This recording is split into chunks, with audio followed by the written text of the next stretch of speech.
یہ ویڈیو عراقی پرفیوم ابو الفضل کے تعاون سے پیش کی جا رہی ہے جو کہ پاکستان میں لانچ ہو چکا ہے۔ بہترین خوشبو ہے اور اسے ابو الفضل اس لیے کہا جاتا ہے کیونکہ حرم حضرت عباس میں یہی خوشبو استعمال کی جاتی ہے۔ آرڈر کرنے کے لیے واٹس ایپ نمبر پر رابطہ۔ بسم اللہ الرحمن الرحیم، السلام علیکم مومنین اکرام، امید ہے آپ سب خیر و عافیت سے ہوں گے۔ آج کی یہ ویڈیو جس موضوع پر ہے کہ سوشل میڈیا پر ایک مفتی صاحب کی ویڈیو چل رہی ہے جس میں انہوں نے فرقہ واریت کے حوالے سے گفتگو کی ہے، اور اس میں انہوں نے جو بات کی ہے میں سمجھتا ہوں کہ وہ فیکٹس اینڈ فگرز پر مبنی نہیں ہے، حقائق پر مبنی نہیں ہے، بلکہ ان کی یہ ذاتی رائے ہو سکتی ہے۔ لیکن کیونکہ ویڈیو چل رہی ہے لہٰذا ضرورت اس بات کی ہے، ہم یہ ضروری سمجھتے ہیں کہ اس حوالے سے بات ہونی چاہیے تاکہ بہت سے لوگوں کی غلط فہمی اس حوالے سے دور ہو جائے۔ میں سمجھتا ہوں کہ حقائق پر مبنی بات ہونی چاہیے بجائے اس کے کہ آپ مسلکی تعصب میں کوئی ایسی بات کریں جس کا حقائق سے کوئی تعلق نہ ہو۔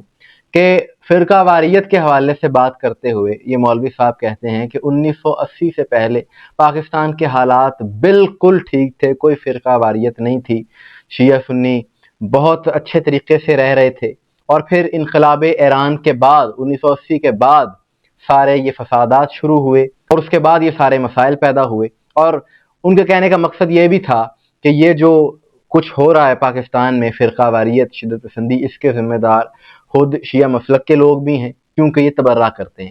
انہوں نے کیا گفتگو کی ہے پہلے ذرا ویڈیو دیکھیں۔ پہلے جو پاکستان کے حالات تھے وہ بالکل نارمل ہوتے تھے، بہت اچھا آپس میں ہم آہنگی بھی ہوتی تھی، ایک ہی محلے میں دونوں لوگ رہتے تھے، کبھی آپس میں لڑائی جھگڑے نہیں ہوتے تھے۔ 1980 کے بعد کیا نئی چیز پیدا ہوئی؟ وہ ایرانی انقلاب تھا، اور اس میں جو سب سے بڑی چیز ہے وہ تبرہ ہے۔ اگر تبرہ برسر عام نہ ہو جیسے لوگ کرتے ہیں، ظاہر ہے جو مذہبی عقائد ہیں جو وہ تو کتب عقائد میں لکھے ہوئے اور وہ 1400 سال میں حل نہیں ہوئے تو آج کیسے حل ہو جائیں گے؟ لیکن یہ جو تبرہ اور جی تو آپ نے گفتگو سن لی۔ اب یہ مولوی صاحب کی ذاتی رائے ہو سکتی ہے، ظاہر ہے میڈیا کا دور ہے، ہر کوئی اپنی رائے کا اظہار کر سکتا ہے، لیکن حقائق اس کے برعکس ہیں۔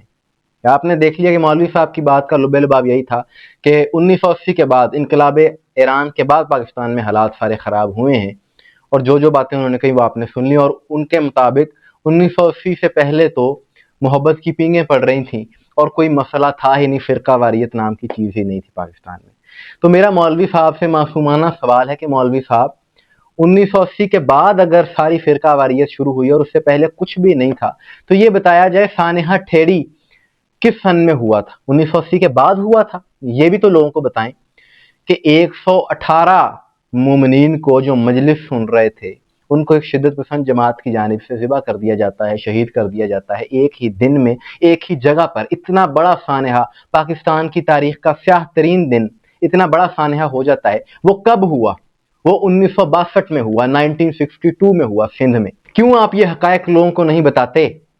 اور یہ کوئی ایسی چیز نہیں ہے کہ جو ہم نے خود سے گھڑ لی ہو، انٹرنیٹ کا زمانہ ہے، ہر کوئی اس حوالے سے ریسرچ کر سکتا ہے کہ اتنا بڑا واقعہ ہوا، اتنا بڑا سانحہ ہوا، کیا یہ 1980 کے بعد ہوا یا پہلے ہوا؟ مختصر سی بات۔ اور صرف یہی نہیں، انٹرنیٹ پر یہ ساری چیزیں موجود ہیں، اسکرین شاٹس آپ اپنی اسکرین پر دیکھ رہے ہوں گے کہ 1969 میں عاشورہ کے جلوس پر حملہ ہوا جھنگ میں، 1972 میں ڈیرہ اسماعیل خان میں ہوا، اسی طرح 1973 میں، 74 میں، 75 میں، اور ایک طویل سلسلہ ہے۔ 1980 سے قبل بھی فرقہ واریت موجود تھی مفتی صاحب، اور ہمارا مقصد کسی اور ملک کی طرفداری کرنا نہیں ہے، نہ ہم ان کے نمائندے ہیں، ہم پاکستانی ہیں، یہی ہمارا ملک ہے، یہی ہمارے لیے سب کچھ ہے، ہم اسی سے محبت کرتے ہیں۔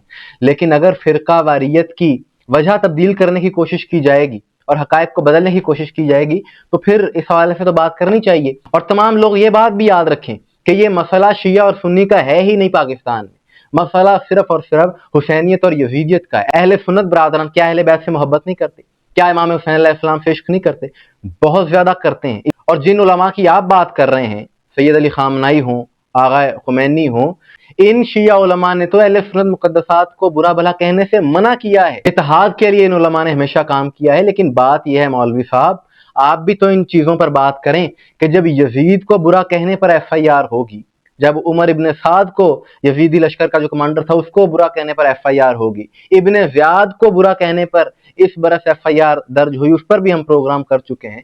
جب یہ سارے معاملات ہوں گے اور ان قاتلان اہل بیت کو کچھ لوگ مقدس بنانے کی کوشش کریں گے تو تب فرقہ واریت پھیلے گی۔ کیا آپ نے ایسے لوگوں کی مذمت کی جو قاتلان امام حسین کو بھی مقدس ظاہر کر رہے ہیں؟ تو یہ وہ باتیں ہیں کہ جو ہو سکتا ہے آپ کے لیے تلخ ہوں، لیکن حقیقت یہی ہے۔ یہ سب چیزیں آن دی ریکارڈ موجود، اور یزیدیت مرد آباد کہنے سے اگر کسی کا دل دکھتا ہے تو دکھتا رہے، اول تو دکھنا نہیں چاہیے۔ اور یہ سلسلہ پاکستان